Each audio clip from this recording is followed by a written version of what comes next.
এক দফায় এক দাবি, ম্যাজিস্ট্রেটের পদত্যাগ, এক দফায় এক দাবি।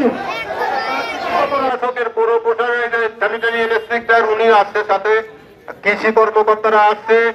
এরা যোগ সাথে সবাই মিলে আমাদের বড় বাজারে যে সাইফুলের দোকানে অন্যায় হয়েছে, এই সব এডিসি জেনারেল জাহাঙ্গীর আলমের নির্দেশে, ইনি আগেরই ফ্যাসিস্ট, ইনাকে পাবনার সব লোক জেনে যে ইনি ফ্যাসিস্ট।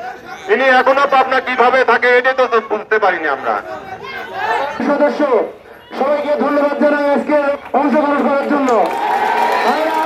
বলতে চাই আমরা আজকে কৃষি ভান্ডারের সঙ্গে যে আচরণ করছে প্রশাসন, তার প্রতিবাদে আমরা আজকে এই বিক্ষোভ মিছিল দিয়ে যে হয়রানি করা হচ্ছে। আমার বড় বাজার সমিতির সভাপতি সে খালি একটু কথা বলছে, ভাই এত টাকা কি জরিমানা হয়, আপনারা একটু নিয়মের মধ্যে থাকেন।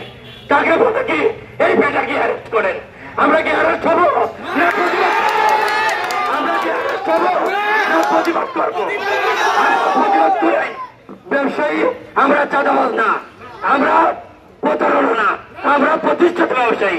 আমাদের ট্রেড লাইসেন্স, ইনকাম ট্যাক্স, আমাদের সমস্ত পেপার আছে। এখন আমরা এর প্রতিবাদ যদি না করি, প্রত্যেকটি ব্যবসায়ী এর প্রতিবাদ তোমাদের কর্মী প্রশাসন, আমরা যদি এখন এই প্রশাসনকে ভয় করি, এই ভয়ের ভাষণগুলো আমাদের নিতে হবে। আমাদের সময় এসেছে প্রতিবাদ করা, ন্যায় দাবি, ন্যায় সংগত, ন্যায় কাজের লেগে অন্যায় কাজে আমরা যাবো না। আমাদের সঙ্গে ডিসি মহোদয় পাবনা বড়বাজার ব্যবসায়িক সমিতির না ডাকা পর্যন্ত আমরা দোকানপাট সকল বন্ধ রাখবো।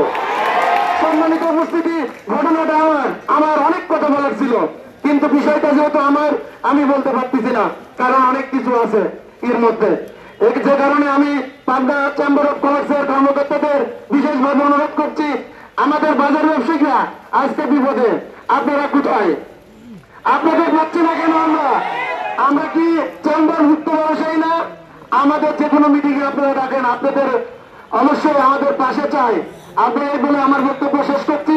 তবে আপাতত আমরা দোকানপাট খুলবো না, এই বক্তব্য ব্যক্ত করে আমি আমার বক্তব্য শেষ করছি। চলবে না, চলবে না, ব্যবসায়ী এখন লড়াই করো, দুনিয়ার ব্যবসায়ী